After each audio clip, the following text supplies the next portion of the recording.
Hello students.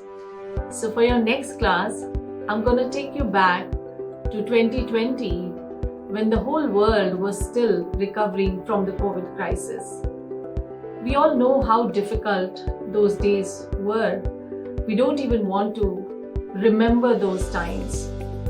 But during 2020 only, there was something which happened due to which there was a lot of social media trolling. So I'm going to tell you a story of a brand and how that brand created two different kinds of ads in 2020 and two successive ads which attracted a lot of social media trolling.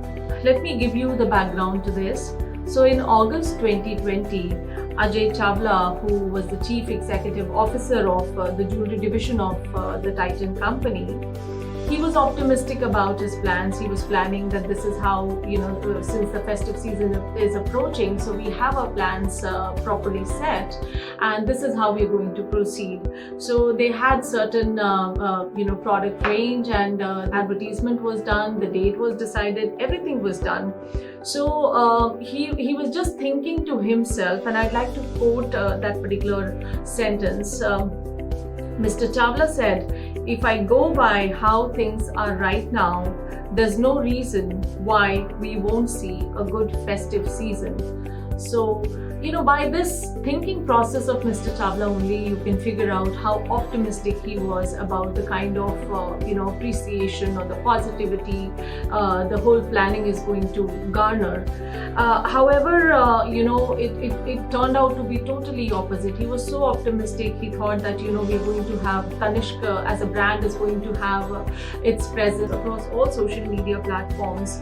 And he also planned to engage in one-to-one conversation with different customers. So that was his plan. But like we say that the brands or the organizations, they should always have a plan B ready. Perhaps with this brand, it did not happen so. And, a short 3 months later, that is October 2020. So the first ad of Tanishq, that was Ekatvam ad, it was launched on 6th October 2020. And the objective of this ad was to celebrate communal harmony.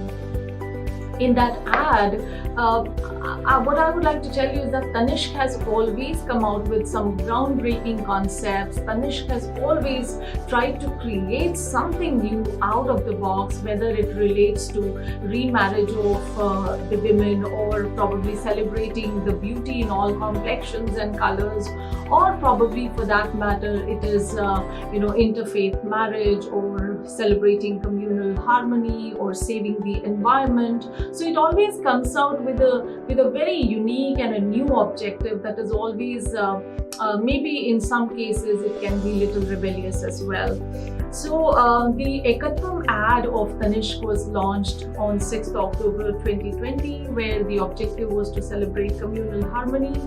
And if you watch this ad, in this ad there is a Hindu woman who's married to a Muslim man, and the whole ideology behind creating this kind of ad is to promote the fact that human being, everybody is one and has been created by the same creator, and no caste, creed, community or religion can actually divide the human being. So that was the intention. But like I say, I always feel that no matter how pure or how genuine your intention is, but if it is not communicated properly to the audience, it might attract a lot of trolling, it might attract a lot of negativity, and that is what happened with Tanishq also. So as soon as Tanishq, the ad was aired, within a week's time, within a few days, I think 3 to 4 days itself, or maximum within a week's time, Tanishq had to withdraw this advertisement, claiming that it had hurt the sentiments of people, and the response to that advertisement had actually jeopardized the well-being of the employees, the staff, and Tanishq store. So they had to withdraw that advertisement.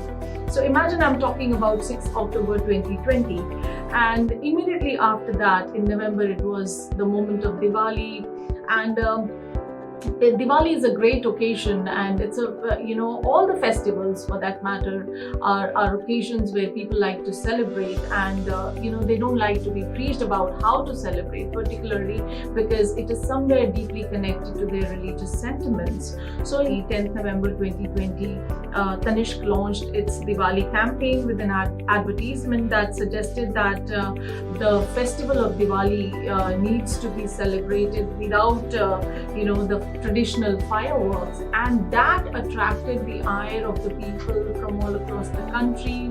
There were people who were saying all sort of negative things to the brand. There were politicians who said that, how can a brand preach people about how a festival should be celebrated? The role of a brand, or the job of a brand, or the job of an organization is to create products and sell it to the market. Their job is not to advise people as to how to celebrate a festival. And I had personally watched this ad, and I felt that there was nothing wrong with the ad. Once again, like I said, that Tanishq always comes up with something very groundbreaking and something very, very revolutionizing. So in this ad also, there are 3-4 characters who talk about how they plan to celebrate Diwali, and one of the characters just said that I don't like to, or I would not indulge in fireworks, and I'm just going to spend it with my family. And probably I think that is something which people did not like, and it garnered a lot of negative attention. People were writing immense amount of negative comments about Tanishq as a brand, and immediately after this, Tanishq had to withdraw this particular advertisement also. So regarding these two ads of Tanishq, then there was a lot of debate going on across the country. Debate continued in mainstream as well as on social media, how these two campaigns have hurt the sentiments of people, and the associated business decisions of Tanishq, and all sorts of comments were coming to the brand. So this is an overall picture of Tanishq as a brand trying to do something new with very genuine and pure intentions. My question through this case study is, I want all of you to reflect as to what are the learnings we can take from these two incidents of this particular brand. What can a brand learn from these two stories of Tanishq? Can there be some learnings in terms of social media communication? Can there be some learning in terms of communication? Can there be learning in terms of how to communicate in a crisis situation? Or can there be some learning in this regard as to how a proper email can be sent to people, and just apologizing for how they have hurt the sentiments of people across the country? So just listen to this case study, and we're going to discuss on this in our next class, where I'll be talking about social media communication. So thank you for hearing, and I look forward to a very, very active discussion in the class.